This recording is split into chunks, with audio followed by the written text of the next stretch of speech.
बहुत समय पहले की बात है। एक गांव में 4 लोग रहते थे। पहला, एक बहुत बड़ा राजा था जिसके पास अपार धन और वैभव था। दूसरा, एक महान विद्वान था जिसने जीवन भर किताबों से ज्ञान अर्जित किया था।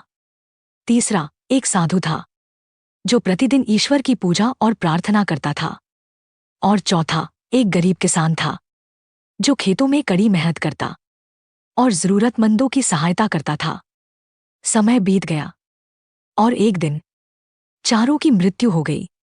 मृत्यु के बाद वे चारों स्वर्ग के द्वार पर पहुंचे। वहां ईश्वर के दूत खड़े थे जो यह तय कर रहे थे कि स्वर्ग में कौन प्रवेश करेगा। सबसे पहले राजा आगे बढ़ा। राजा बोला, मैं एक महान राजा था।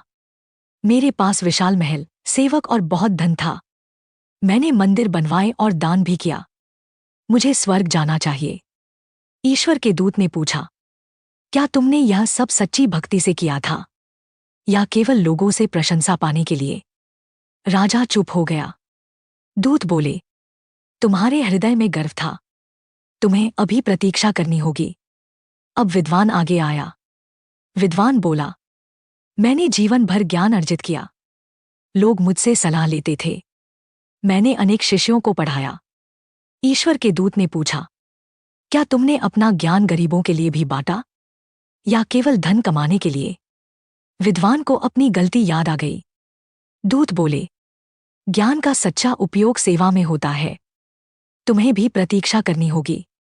अब साधु आगे आया। साधु बोला, मैं जीवन भर पूजा करता रहा। मैंने सादा जीवन जिया। मुझे स्वर्ग जाना चाहिए। दूत ने पूछा, क्या तुमने कभी भूखे को भोजन दिया?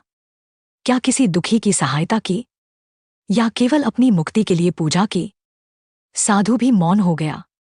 दूत बोले, सच्ची पूजा सेवा है। तुम्हें भी प्रतीक्षा करनी होगी। अंत में डरता डरता गरीब किसान आगे आया। किसान बोला, मैं गरीब था। मेरे पास न धन था न बड़ा ज्ञान। मैं रोज मंदिर भी नहीं जा पाता था। मैं नहीं जानता कि मैं स्वर्ग के योग्य हूं या नहीं। ईश्वर के दूत मुस्कराए। उन्होंने पूछा, तुमने अपने जीवन में क्या किया?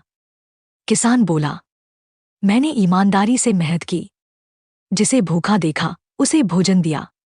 जिसे दुखी देखा उसकी मदद की। जो थोड़ा मेरे पास था वही बांट दिया। ईश्वर के दूत बोले, तुम्हारे पास धन नहीं था लेकिन तुम्हारे पास करुणा थी।